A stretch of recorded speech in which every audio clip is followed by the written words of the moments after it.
Hey guys, what's up? You're back with more LCS Summer Split content. Today we're going to be looking at a quick Week 1 recap just to let you guys know what happened, get you guys caught up, and then into our Week 2 predictions. So yeah, let's get into it. So in case you guys missed what happened last weekend, I wanted to kind of go through all the matchups, what I can really remember by them, and kind of break it all down. We started out our first match of the split was TL and TSM. TSM actually were able to take that victory away from TL, so starting off the split on the right note. It's really one thing that we're going to see that's going to continue to happen, I think, throughout the split. There's a lot of priority right now on champions like Rumble, champions like Lee Sin and Viego, and I expect that to continue to be the case. Gwen is also very high in pick ban right now in the LCS, but moving forward with some of the matches, we saw Dignitas pick up a win against EG, seeing more Lee Sin, Rumble in those matches. Golden Guardians were actually able to take a win off of the C9, who does have King in currently as their ADC.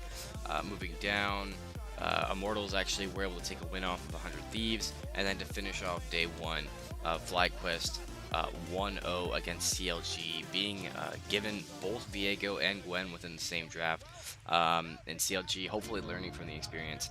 There are some very strong champions right now in the pool that you really just can't let in, and that game that was my read on that one. So moving forward on to day two, we had TSM playing EG in the first match of the day. TSM were able to take this, and all the VODs you guys can see below are actually from day two. So first VOD we see going to be TSM playing against EG. This game was kind of a banger, if I do say so myself. Kind of a lot of back and forth, skirmishy. I think PoE did a really good job on Victor this game. Kind of had a pop off and made this game, fairly simple for TSM to execute. Obviously TSM were able to take the win here. Sorry to spoil it. Huni actually got the MVP for this match. He kind of popped off as well on the Gnar. Moving forward past this game, we got to see Dignitas play FlyQuest, and this game was actually just all about Dardoch. Dardoch on the Rumble popped off. I think he had like 7 or 8 kills or something. He had like an insane KDA this game. He got the MVP for this one. I don't know. FlyQuest looked a little. They just didn't exactly know how to deal with the Rumble. Their draft was a little bit here and there. Kind of just didn't have as much cohesion as the Dignitas draft did. So it was a fairly simple win for them. Moving forward, C9 dropped a game to 100 Thieves. 100 Thieves back at it again with the repeat Xin Zhao pick from the earlier series. It seemed like this day was actually just a lot of teams trying Xin Zhao, because we got to see it in 2 games. And I don't think Xin Zhao. Oh, actually, 100 Thieves won this one with the Xin Zhao. So I think Xin Zhao ended up being 1-1 for the day. But it's definitely a jungle champ that LCS teams are looking at right now. It's really exciting, it's a summer split, it's a new meta, so teams are still trying to figure out what's good and what isn't good. Moving forward, CLG actually lost with Gwen to TL. Pretty unfortunate game. The game state kind of devolved into, Tactical just played a really good game, and it was pretty impossible. There's a lot of poke from this comp. You have pieces from this comp with TL where they have the Gangplank and within the Varus, and you can drop the Rumble ult, so hard to take a fight into that comp, and CLG just ended up kind of not being able to keep up. Then for our final game of the day, we had Immortals against Golden Guardians. Kind of a dumpster fire of a matchup, sorry to say it, but Immortals will end the game in 26 minutes, and they take the win off of Golden Guardians. So that was how day 2 ended. Now, moving on to day 3, we started with 100 Thieves against Dignitas. This one was kind of a banger, some interesting drafting ideas here. We got to see the Xin Zhao and Darius jungle matchup. Dardoch obviously playing the off-meta, random Darius pick. They were able to flex the Rumble into the top lane against Gwen. Someday basically popped off this game, though. It really, there's interesting bot lane matchups. We had like Kog'Maw Braum against Ezreal Leona, and we really haven't seen Kog'Maw for a while. If you guys are watching the LPL or LCK right now, I think you'll see a little bit more Kog'Maw, and I wonder if the LCS is going to try and pick it up. Not so sure about the LEC. I haven't been able to see any of those matches yet, but regardless, we got to see those champs.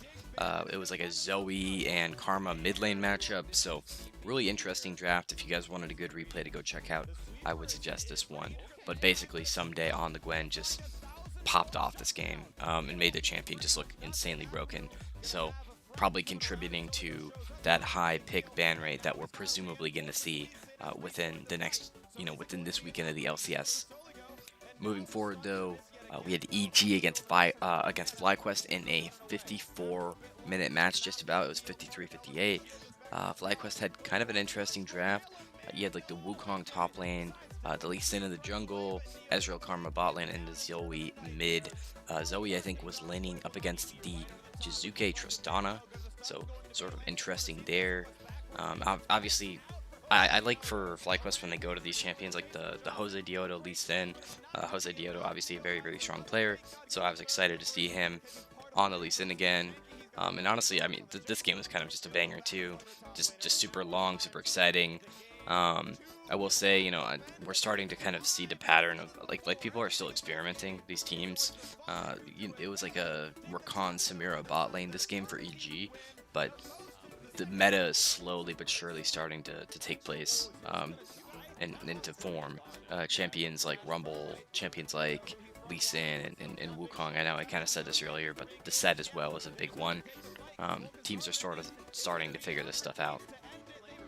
Then, obviously, after the FlyQuest versus EG game, which FlyQuest did take and win, I think the MVP of that game was Licorice. We got to see C9 play TL, and C9 picking up their first win so far of the summer split. Obviously, this week they had dropped games to 100 Thieves as well as to Golden Guardians, so teams that you would expect them to win against. But then, they play TL, they bring their A game. Perks gets MVP. He pops off on the Silas. Really not a whole ton to say here. We got to see Lulu top lane for TL, which was an interesting look. I didn't actually hate this draft from them. I just feel like they got outplayed a little bit. What I will say is I don't think that you can put Lulu top when there's a Gwen there. You probably want a champion that can try and pressure her a little bit more, but TL still have yet to figure that out, so not much you can do about that loss. It's a learning experience, maybe. Moving forward, though, we got to see TL stomp Golden Guardians a little bit. Spica was on the Udyr. I guess he got MVP for this game. I don't remember as much about this one. All I know is that there is a Viego Nocturne top matchup, and Viego looking like a pretty strong champ right now. I think he'll continue to stay high in the pick ban stuff, and I imagine teams are going to start really not wanting to play against him as things go forward. Then at the end of the day, we got to see CLG play IMT, and IMT were able to pull out the win. Another Viego in this game. This time we got to see the Udyr Lilia jungle matchup, which was something that we saw a little bit more before in like spring and in different regions too. I think NA, for whatever reason, just doesn't really have a strong priority on the Lilia champ, and she's really, really strong and competitive, but she does have like glaring weaknesses. She's not super strong in these early game engages, and there's certain matchups that really screw her over. I remember in the spring split, we got to see Dignitas pull out the blue cane against the against the Lilia, and I think that was along with the Zoe mid. But basically, you hit her with the bubble and she just gets deleted. So obviously a very squishy champ. There are champs that definitely have good matchups against her. So I'm not so sure where I stand on the champion. They definitely have a higher priority on it though in other regions. So something that's interesting to look at for sure. Moving forward now, though, I wanted to talk about the matchups for today and for moving forward. Obviously, I'm recording this one a little bit late, but we have TSM versus 100 Thieves is our first matchup. Moving forward, TL versus Dig, EG versus IMT, Golden Guardians versus CLG, FlyQuest versus C9. I would say for today, I'm biased because I'm a Dig fan, but I think TL versus Dig is probably going to be one of the more hype matchups other than TSM versus 100 Thieves. Yeah, the rest of these matchups are just kind of teams figuring out where they're at. FlyQuest maybe could upset C9. I could see Immortals maybe upsetting EG. There's possibility for stuff like that to happen. I also want to look at the next day. 100 Thieves play Golden Guardians. Probably 100 Thieves. TSM should beat FlyQuest. TL versus EG could be interesting. I think that was a matchup we saw a lot in spring. That definitely there's some good games there. C9 should beat CLG. Dig should beat Immortals, but I think Immortals actually were able to take a game off of Dig last split, if I'm not incorrect. So you never know with Dig and Toss. You never know what you're going to get, if it's a Darius jungle angle or if it's a Kane or whatever. Then for the last day, Golden Guardians will lose to FlyQuest. TL will beat IMT. TSM will beat CLG. I think Dig might actually beat C9. That'll be a really interesting match to watch. And then the last one, EG versus 100 Thieves, I'm really not sure on that one. I think that one is definitely a bit of a toss-up. I think it's just whatever team shows up. Although at the current rate of gameplay, I think 100 Thieves probably have a bit of an edge. So those are my predictions. Glad you guys really came in, checked out the video. We appreciate the support. Glad you guys are enjoying the LCS and checking in for more content. Thank you guys so much, and we'll catch you on the next one.